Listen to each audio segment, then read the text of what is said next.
Welcome to this week's edition of the Comic Hero Show. I'm your host Victor Noley, and I am the Comic Hero. In this episode, I'm going to be paying tribute to Stan Lee.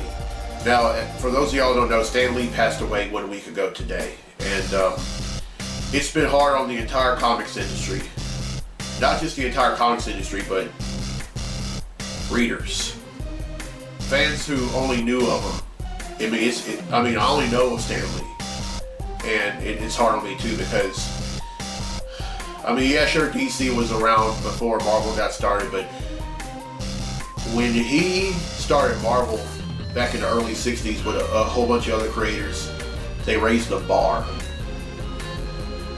And we ended up, they raised the bar, and he was he was a writer, he was a publisher, he was an editor-in-chief. He did it all for Marvel. And I've said this on social media, but when he died, a part of us died too. Because, he called us true believers, and we became true believers. This is a Stan Lee Comic Hero tee that I'm wearing. Inside the speech bubble is the Marvel logo. And then on this sleeve is a drawing of Stan Lee that I did. And it's a patch.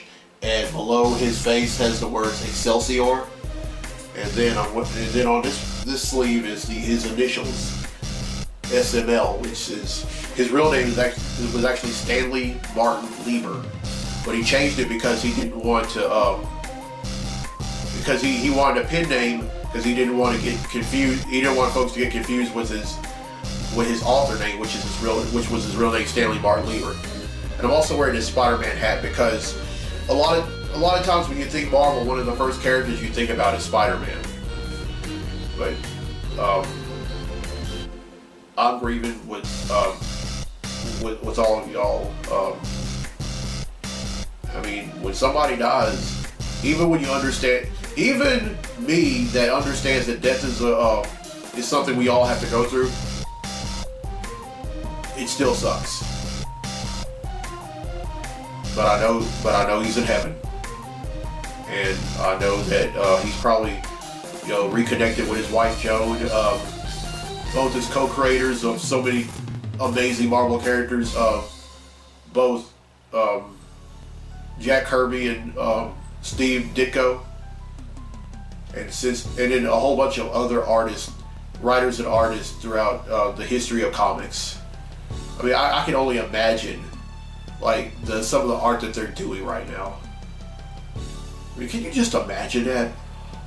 All of them just getting together, just writing great books. I don't know about y'all, but that makes me really look forward to going to heaven one day. Alright then, it's time to give away a free t-shirt.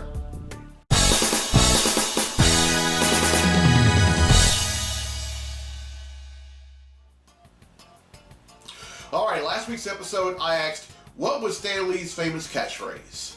Well, the correct answer is Excelsior! 7 people have answered correctly, and because they've answered correctly, their names have been entered in a drawing for a free tee. That drawing takes place right now. So, the winner of the free tee for this week's episode of the show is Kathy Long from Longview, Texas. So congratulations, Kathy. You win yourself a free Comic Hero tee. Alright, here's the question for next week's episode, and this is also a Stan Lee question. Which supporting character in Marvel Comics did Stan Lee play in Fantastic Four in 2004? Now, he just didn't make a cameo in this movie, folks. He played an actual Marvel character in it. Everyone who answers correctly will be entered in a drawing for a free tee in next week's episode of the show. Now, D'Angelo Ballou from Youngstown, Ohio has requested a Comic Hero Throwdown Showdown fight. And this one features a comic book character going up against a video game character, and it's gonna scream the body electric. Representing Marvel, we have Storm, and representing Mortal Kombat, we have Raiden. These two are gonna duke it out in a segment I like to call the Comic Hero Throwdown Showdown. Welcome to the Comic Hero Throwdown Showdown. Today, it's Storm versus Raiden. Storm is an expert tactician and thief who possesses a psionic ability to manipulate weather patterns over vast areas, control of atmospheric pressure, temperature modification, ecological empathy, and flight. Raiden possesses adaptation, agility, berserker strength, blast power, blood control, cosmic awareness, danger sense, dimensional manipulation, divinity, electricity control, electronic disruption, electronic interaction, energy manipulation, energy enhanced strike, flight, healing, immortality, invulnerability, levitation, longevity, magic, omnilingualism, super strength, teleportation, time manipulation, and weather control. Who would win? You'd think Raiden would dominate in this fight because he's basically a god. You'd be right, at first. Raiden would have Storm on the ropes. No attack the latter would use would be effective. Raiden would either be unfazed or would teleport. Storm soon quickly realizes that Raiden is a god, and she summons her mystical Asgardian hammer, Stormcaster.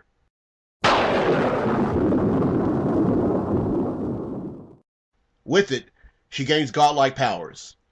Storm then absorbs all of Raiden's abilities and knocks him out cold. Storm wins, and that concludes this fight on the Comic Hero Throwdown Showdown.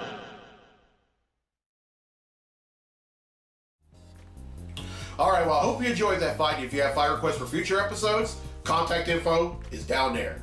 Or if you're watching this on social media, comment below. Or if you're on Facebook or Instagram, send a personal message to me. Alright, folks, it's time for Comically Speaking. So without further ado, let's talk comics!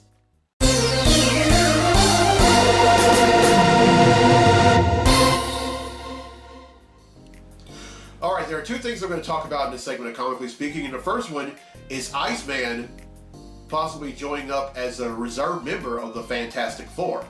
Now, Iceman is also a co-creation of Stan Lee. He was created by Stan Lee and Jack Kirby and was one of the first 5 X-Men in X-Men #1 in 1963. Just thought I'd throw that in there. It's been revealed that Iceman has been named a reserve member of the Fantastic Four because he ended up helping the Fantastic Four at one point, although he wasn't considered a member. Now, this is revealed in Fantastic Four #3, which just came out last week. And it's an issue where the Fantastic Four, their children, and anyone who has ever been a member of the Fantastic Four have all teamed up, and they're going to take down a threat. Now, some of the other members of the Fantastic Four at that time, the other members of the Fantastic Four besides the original and current 4 members are the Hank Pym Ant-Man, Spider-Man, Luke Cage, Black Panther, Storm, She-Hulk, She-Thing, Wolverine, and Ghost Rider, just to name a few. I dig it. I mean, I've always been a fan of Iceman. Ever since I didn't really know who Iceman was until I watched an episode of Spider-Man and His Amazing Friends, and I would later find out that he was one of the 5 original X-Men, and I don't know, like, Iceman has always been one of my favorite characters, and works for me. All right, Fantastic Four currently out. That's actually going to be one of the comics that I bought this week, by the way. All right, now the second thing is the news that Jon Cryer has been casted as Lex Luthor in an upcoming episode of Supergirl on the CW. Well, I don't know. I can't see it. I really can't see Jon Cryer being bald.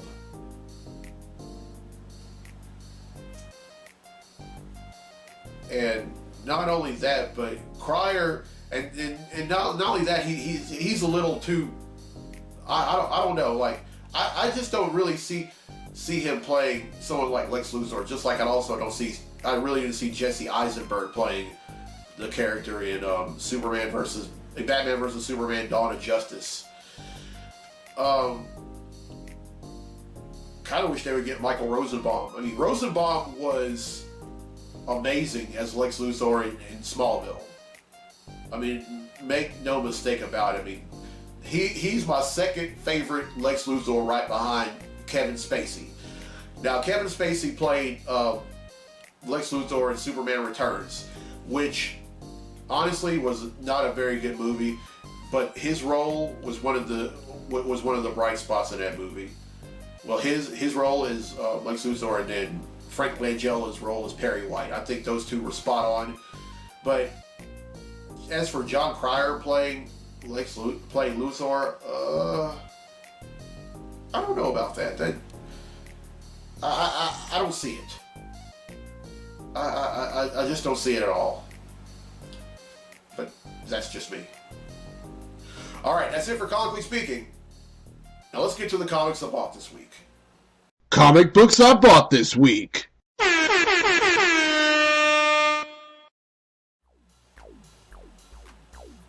Alright, first up is Uncanny X-Men #1. Now I need to talk about this.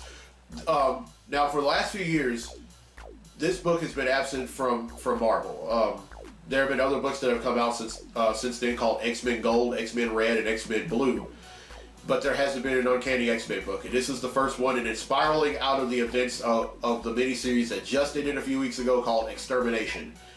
And the first story arc in this book is called Disassembled. Alright, next up is The Amazing Spider-Man #9. Now, in this book,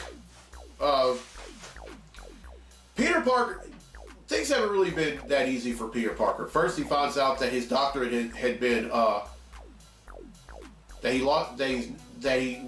the Empire State University pretty much got rid of his doctorate. He's no longer Dr. Peter Parker because they found out that there is new technology that they developed that any of his work during his dissertation was identical to that of Dr. Otto Octavius. So he had to go, but they gave him a second. Not when I mean they, I mean Dr. Kirk Connors gave him a second chance at getting his doctorate, and then he's gone through a lot of stuff. I mean, he ended up there was some kind of new technology that split the two sides of people. In other words, Spider-Man, the power side of Spider-Man was separate from the responsibility side of Spider-Man, and then when he finally joined back, he had a new lease on life, and he was able to juggle stuff a lot more properly. Not only that, he's also living with a reformed villain, and I'm talking about Boomerang. All right, next up is the Avengers #10. Now this is the 700th issue overall of the book, and they've gone up against these Celestials that have been buried in the earth for since the dawn of time, and then there have been other dead Celestials falling on Earth everywhere.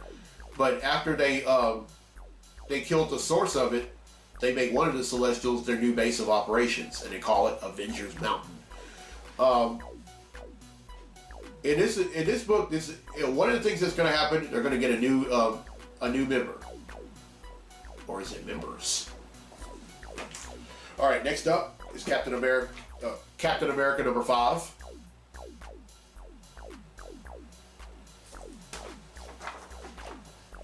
Exiles #10.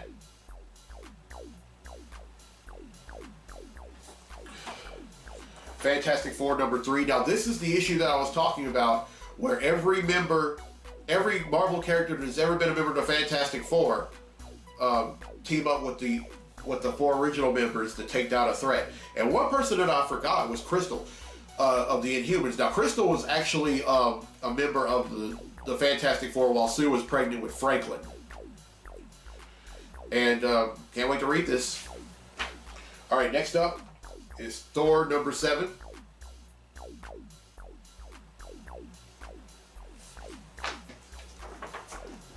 Venom number 7.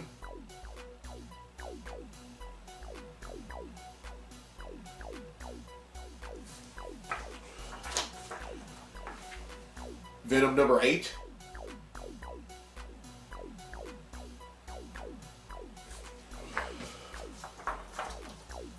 Multiple Man number 5.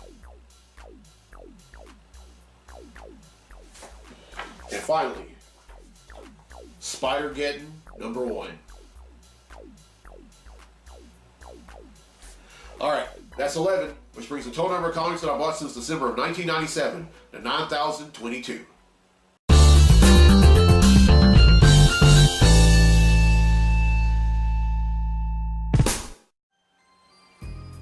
Alright, well, I hope you enjoyed this week's episode, and here's a question again for a free tee for next week's episode of the show. Which recurring Marvel character did Stan Lee play in Fantastic Four in 2004? Everyone who answers correctly will be entered in a drawing for a free tee in next week's episode of the show. And congratulations to Kathy Long from Longview, Texas, who won a free tee in this week's episode. Honestly, there'll just never be another Stan Lee. I mean, never. I mean, Stan was one of a kind. He wasn't just one of a kind in terms of being a writer. He wasn't just one of a kind in terms of what he's done for the comics industry for so many decades. Yeah, he was just one of a kind because he was just a good person. And you know what the way you carry yourself in life determines how folks perceive you. And Stan has never, I don't think he's ever steered anyone wrong. He's never gotten any kind of devilment. I mean, he was just an overall good person. I mean, a great comics writer, great publisher, great editor-in-chief, wonderful husband, wonderful father. I mean, the guy was just amazing, and again, there'll just never be another Stan.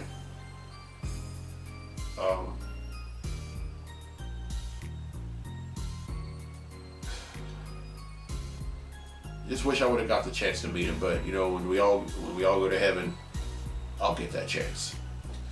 All right, folks. As you're watching this, it's probably either Wednesday, or it's the day before Thanksgiving, or if it's on Thanksgiving. If you're watching this and it's Thanksgiving and you're around people, stop watching, because one thing about Thanksgiving, that's like one of my favorite holidays where family's involved. And you know, when I go over to my sister's house for Thanksgiving, I'm not going to read any comics. I'm not going to have my phone. I'm going to be joining very, very lively conversations with my family. Because, you know, you can't, I don't care who you are, I don't care what kind of walk of life you come from, you can't replace family. And that's it. Alright, here's the road ahead for the show. Now, next week's episode, there's not going to be a theme. However, the episodes after episode 239, after episode 239, there are going to be Christmas episodes. So tune into that. And I just want the family of Stan Lee to know, especially his daughter, who, at the time that prior to his passing, he and his daughter were working on a new comic book character called Dirtman. If you're watching this, I'm talking about Stan Lee's daughter. If you're watching this, never forget the legacy that your father left behind. And just because he's no longer here, that doesn't mean that you don't get. I mean, that doesn't necessarily mean that you should just not continue his work or continue his legacy. You should. And I'll read it. I definitely will.